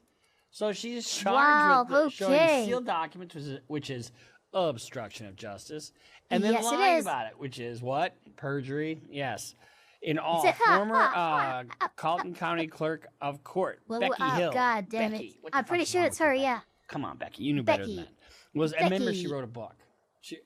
Yep. Oh my God, I fucking knew it. I fucking knew. Oh my God. I'm sorry. I'm gonna have a little. I knew it was that bitch. This right here. You knew better than that. Look. She wrote a book. And there it is. Absolutely inappropriate. I'm sorry. No matter how you look at this, you are the clerk of court of the courthouse that handle the Murdaugh murders, and you fucking, oh my God, look at that. That is so inappropriate. I'm not surprised she's being charged. I'm not. And was arrested on 4 charges. She faced obstruction of justice and perjury for showing a reporter photographs that were sealed court exhibits and then lying about it, according to the court documents. Sealed exhibits are for viewing by the jury only, lawyers in the case and court workers. So you can't do that, Becky. And no, you can't, Becky. She also faces 2 counts of misconduct in office for taking bonuses and promoting through her public office oh a book my she God. wrote on the trial, according to the warrants. Bro. So she got a warrant. Four yes, she had a warrant for it. Yep, I knew it. I fucking knew it. Released on bail after court appearances in Colton County and Richland County. Her lawyers didn't immediately respond to messages seeking comment. She lives here. She turned herself in. We found out about these charges last night. Hill's attorney, Will Lewis, said during her appearance in Colton County Court.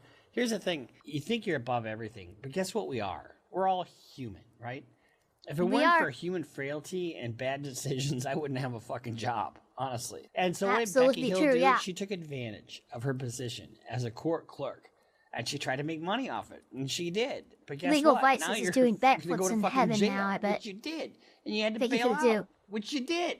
You dumb shit. Dumb decision. You dumb shit. Hill was charged with, she was in charge of taking care of the jury, overseeing exhibits, and helping the judge during the Murdaugh 6-week trial in 2023 when he was convicted of killing his wife and younger son. The case involved power, danger, money, and privilege, and an attorney whose family power, danger, money, and privilege. Jesus, what is it? South Carolina County. Okay, I'm fairly certain. I hate to admit it, because I think it's. I don't know. I don't know. Maybe because I lived through it, and that's why. But how much you guys want to bet somewhere, somehow, a fucking movie is gonna end up coming out based on the the Murdaugh trials? I 100% feel, yes, rest in peace, Jeff. Seriously, very upset still to hear. I actually forgot that, he passed until you mentioned again, and I, went through it all over again. But yes, rest in peace, Legal Vices, Jeff. You're up there, yeah, making arguments to God. Oh, man. Okay, let's continue. For nearly a century. Lorded over. Nice wording. So Murdaugh's appealing his conviction and his sentence. He got life without parole. In part, he's accusing Hill of trying to influence the jurors to vote guilty, and his appeal was based on the what did she say to him? She said something about him not being believable on the stand to the jury. That's what she's accused Oh, that's of. right. No, I remember this. She said, so a court clerk's duty is to, they communicate with the jury, quite a bit. I didn't mean pieces. I meant peace. Anyway, a court clerk's duty, when they communicate with the jury, it's like, what do you want for dinner? What do you want for lunch? What do you guys want? Like this is what's gonna happen and stuff like that. So what happened is when they were getting ready to deliberate, she actually told the jury, remember, he might sound conversing, but he's a liar. That is so inappropriate. That is like direct jury tampering. It's so bad. It's so bad. She's already testified at a hearing, post-conviction hearing, where she said, oh, I didn't say anything like that. I didn't do anything like that.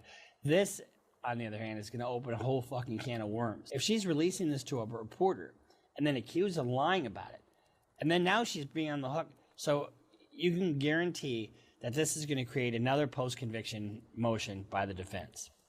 But even if that's true, what else did he do? He got like fucking 99 years or something like that, some crazy amount of time for all the people that he fucked over in his personal injury practice. You know, we had a guy here in Minnesota, worked for a very big law firm, really big law firm, stole about $9 million from a bunch of clients. Basically what he would do is this. Holy Mr. shit. Johnson, good news. I've settled your case for $100,000. And we're going to get the check in and we'll take care of you. Well, he actually settled it for $300,000. So he'd pocket $200,000. Oh, so he was oh wow, you fucking piece of shit. And then the guy winds up with like 66 grand. And Dave would get, his name is Dave. You motherfucker. Dave would take home like $230,000. You know, and he did that over and over and over and over again. Dude, and he would tell people not to show the client the check. And it wound up catching up to him. And what was he doing? He had two households. He had a broad in one state and another broad in another state, and oh no, they didn't know about each other, and he was trying to juggle all this shit, all for what? All for because he couldn't satisfy the wiener with one woman. Wow, that's really what it comes down to. And what was Alex Murdaugh's problem? Drugs and dishonesty. Honesty is always the best policy, to be honest with you, and one woman is always the best policy. It's just this. Fuck. I mean, how many guys get in trouble? You know, you could be the guy that whores around. Sure, go ahead and do that. But be honest about it. And then the way nobody's hurting, and everybody's expectations. But guess what? If you go whore around, the woman always wants to get married, right? Always. And so she's going to pressure you to do that. Just be a one-woman guy, But okay, boomer. And just be honest. This woman, she probably wouldn't have been in as much trouble if she would have just copped to it. But perjury is a fucking felony, and I'm not sure the statute in South Carolina for the obstruction. Obstruction usually can be a felony, and I would assume that it is. And using your position is an aggravating factor. I don't know why they say this is a kind of case. And this bothers me when prosecutors do this. They charge a case out by warrant, and then the person has to turn themselves in. Then they make an appearance on the bail calendar. You got to bail yourself out. Whatever. Well, I mean, look, look. It's not anything against him. It's not anything against him. But, and look, a very boomer take. Like, in my opinion, like, oh yeah, the woman wants to get married. Oh, fuck marriage. It just seemed a little old-fashioned in terms of like the opinion department. And so, yeah, I did kind of okay boomer him. Okay, boomer? Easily charge us out by summons. But she had to turn herself in. And so now she's on the jail calendar. You can see that she's in this room with a bench and all the people that are in custody. And she's in her street clothes because she turned herself in. How embarrassing for her now to go back into court as a defendant after making these mistakes. More pouting screenshots for the chat. Okay, good morning, everyone. Fluid take for having on. No, I just want to welcome everyone. We have okay, here we go. All for what? Look at, this is just humiliating, and all because she was just fucking greedy and caught up in that moment. Some people just aren't meant to have their hand in the till. Zefsky, Agent Fitzgerald, Attorney Mr. Lewis, and the press. So welcome, everyone. Mrs. Hill, will you please state your full name for the record? Mary Rebecca Hill. Thank you. Do we have the Never trust anybody but that goes by their middle name. They on the okay, I see back there. That's extremely fair. I've known only a few people who go by their middle name, not their actual name. And yeah, I will say of the handful that I've known to do that, most of them, not all of them, but most of them, have not been trustworthy. So take that as you will. I want to make sure that the agents were there. All right. I'm going to go through the rights and responsibilities. I'll advise you some information, and then at the end we'll hear from the state and we'll hear from your attorney. Okay? When you have your arraignment, which is what this is, there's two things that happen. They read you the complaint on the record if you want to. Usually you waive the reading of a complaint, and then they determine conditions of release, like bail. All right. Before I set your bond, I need to advise you some information and make you aware of your rights. You've been charged with 2 counts of misconduct in office and obstructing justice. These penalties for these three, they're common law penalties, so it's at the judge's discretion. However, I can tell you that typically the common law crimes carry possible penalties of 0 to 10 years. Your court date is scheduled for July 18th. So between no jail time to upwards of 10 years. Anything over a year and a day is a felony. 5 at 9 o'clock at the courthouse at 101 Hampton Street. And do you understand the charges and penalty? Yes, Your Honor. Okay. And I assume you're familiar with that location. So because... Gee, how do you know that location? Did you used to work there? This is a general sessions offense. You have a right to a preliminary hearing. This is a hearing that will determine if the prosecution has enough evidence to move forward with the trial. If you wish to have a preliminary hearing, you must request it within 10 days. And I'm going to send that paperwork with your packet for the preliminary hearing. If you'd like to have that, you can the virtual court. That now, and then we'll get that. Always a little weird. A preliminary hearing is where the state By the way, that was not me. I'm not sure what that was, but that was not me. Somebody else's Windows sound went off there. Probable cause. They have to show probable cause, and they do that by presenting a witness, usually an officer that's involved, and they put on some evidence. And the benefit for that is that you get kind of a crack at the case a little bit. You get to cross-examine the officer in charge. A lot of times you waive it because, usually there's overwhelming evidence of probable cause. Probable cause is not a high standard at all. It's just slightly more true than not true. It's like 51%. Guilty or not guilty or proceed to trial, you need to know you have a right to an attorney. And I see that you have a private attorney. Oh, thank you, Mercenary. Here, am I correct? X21 for the 5. Oh, let's see here. Hi, Elfpire.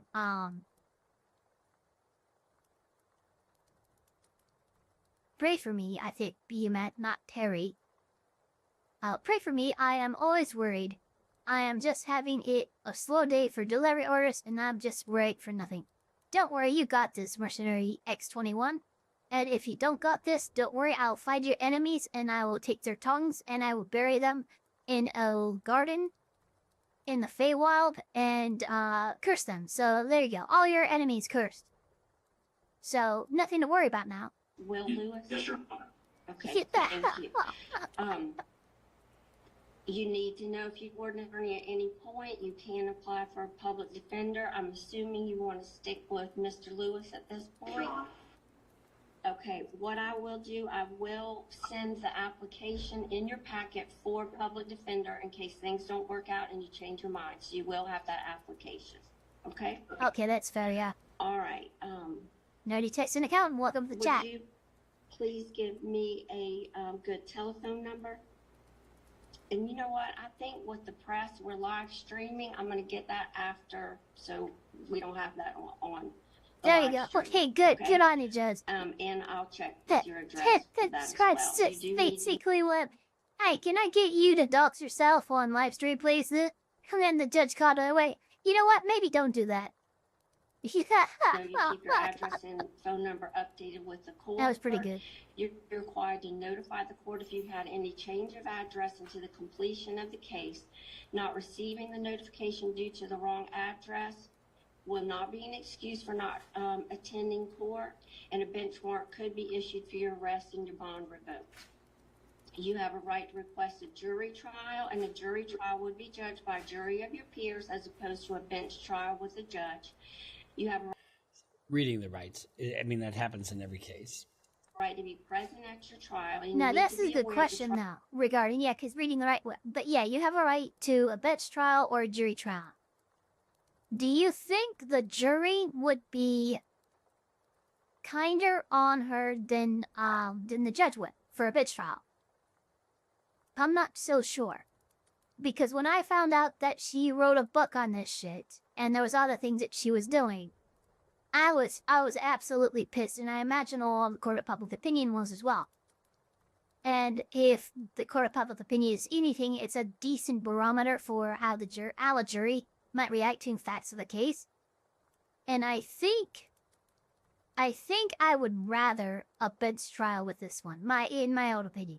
Maybe not, but I don't know. I feel like the complexities of the law here and what she did break and didn't break would be more obvious to a judge than a jury. Trial will proceed in your absence should you fail to attend. And in General Sessions Court, if you do not appear, you can be fined an additional $5,000 and 5 years in jail. If your charges are dismissed or if you're found not guilty, if they're not crossed, you may request to have your record expunged, which means it'll be taken off your record like nothing has ever happened.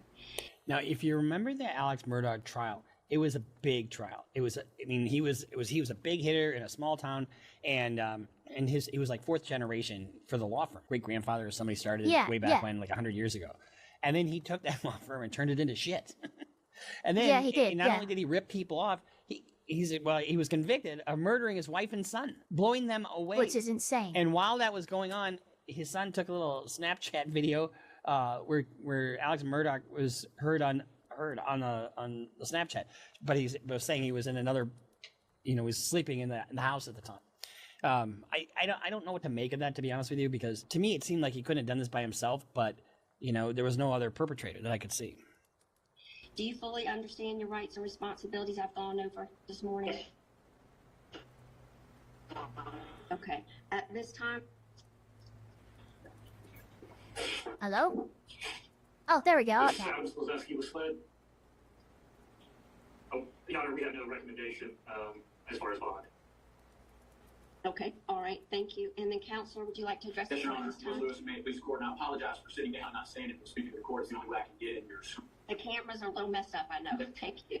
The position that they've taken in under 17 or 1510, we're entitled to recognizance bond on our own cognizance absent. There's no sense in having her post any bail. I mean, and that's why the warrant baffles me a little bit. She should have been charged by summons, but she's in jail right now. She's trying to get out, and so showing that she's a danger to the community or risk of flight. She lives here. She turned herself in. We found out about these charges last night. We're here right now, so we'd be asked that she's released on her own cognizance. Okay, yeah. All right. Simple. All right. Ms. Hill, are you currently on probation, parole, or out on bond now? No. Okay. And then, how long have you lived at your address? 25 years. So 25, yeah, I don't think she's going anywhere. She gets released without any bond, and there's no reason that she had to do this, but she was swept up in the fame of it all. She had to get her little treasure that she got. I don't know if she got paid to show these pictures to somebody, to the media or whatever she did. It sounds like she did. And then, when you have a position of trust, you're a court clerk. Was it worth it? Was it worth that little book deal you got? Was it worth whatever you got for leaking sealed information to the media? Like, I don't think it was, and I don't think it ever is, but this is why we tell people to shut the fuck up and not talk about it, because sometimes, not all the times, but sometimes, not shutting up can get you in a lot of trouble. Clerk. I'm a lawyer. Alex Murdaugh was a lawyer. You're in a position of trust. You handle other people's money. You handle other people's information. You handle private information. The people have trusted you with that information to keep it secret because it was under seal. Why was it under seal? It was under seal so that it's only viewed really by the jury and to ensure that the defendant and the state get a fair trial. But instead, she releases these photos and everything to the media, ostensibly to the same people that helped her get a book deal. And is she going to do any time? In all likelihood, not. She might get 30 Probably days or not, something no. like that, or she might even get a deferred sentence. But she may not either because, that position of public trust is an aggravating factor. They're supposed to be held to a higher standard. Yeah, it is. That's it true. just says a lot about somebody's character. I've never heard of that ever happening in almost 30 years of practice. Never heard of a court clerk going off the rails. Like, how about the George Floyd trial? So much shit happened here during the George Floyd trial, and they moved for a change of venue, blah blah blah. It was such a national shit show. And that was televised live, just like the Murdaugh trial was. And I've never seen a clerk do anything like that. Set up TP rated this far. has got to be a day. It was under seal because it still sat on it. For her to sit here and appear before a judge that I'm sure she knows, and that and to go through lockup, and just to be one of the people that you've probably ridiculed in the past. Oh, look at that person. The people that go through the court system are people. She's a person too. She made a bad choice, and now she's got to suffer the consequences. So just remember that next time you are tempted, whether you're in charge of a till at a retail location, or whether you're at a bank, or whether you're caring for like you're a PCA caring for somebody in their home. They've got a Rolex watch sitting right there. You could take it easily. Guess what? What happens in the dark comes to the light. And if it weren't for people like this and other people making dumb decisions, like I said, I wouldn't have a job. But I just thought this was interesting because this adds fuel to the fire. And guess what this does? This, just when you thought Alex Murdaugh's team was out of steam, this gives them a lot of steam. This could very well be the tipping point for a new trial for Alex Murdaugh. Yeah, I can imagine see if that were true. I mean, I think that'd be I fucking 100% think Jesus, that that'd be because wild. of this, the stuff that was alleged about the jury could be true, and out of abundance of caution, he should get a new trial. I don't like Alex Murdaugh. I don't like the shit he did to all his clients, and I certainly don't like what he did to his that's wife and son for that matter. That's what happens. Jesus Christ. But I also don't like the fact that the process is what we're dealing with here, due process, and that's affected when you have somebody that's not being the when you honorable have person they're supposed to be court in a clerk going position. rogue again. A court clerk going that rogue, making getting a book deal, releasing of sealed evidence to the freaking public. I've never heard of that happening. I can't think of a single time that's happened except for this time. But thank you very much to everybody for spending the last couple hours with me reacting to content. Don't forget to like, comment, subscribe, hit that notification bell as hard as you possibly can with any body part you want. And we will, of course, see you with the next one. The next one. Yeah. Hold on, we have to make sure that I have the right. Okay. Boom. I don't want that one. I want this. I want... What do I want? You know what? We're gonna end it with this one again because it's just so funny. Ever hear the tragedy of Darth Plagueis the Wise?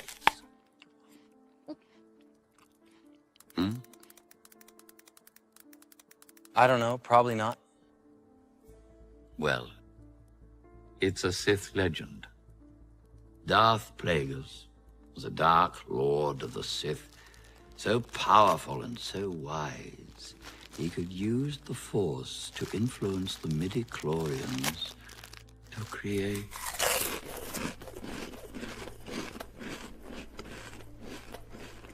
Dude, are you even paying attention? Of course. Just carry on with your story, dude. He had such a knowledge of the dark side, he could even keep the ones he cared about from dying. Jesus Christ!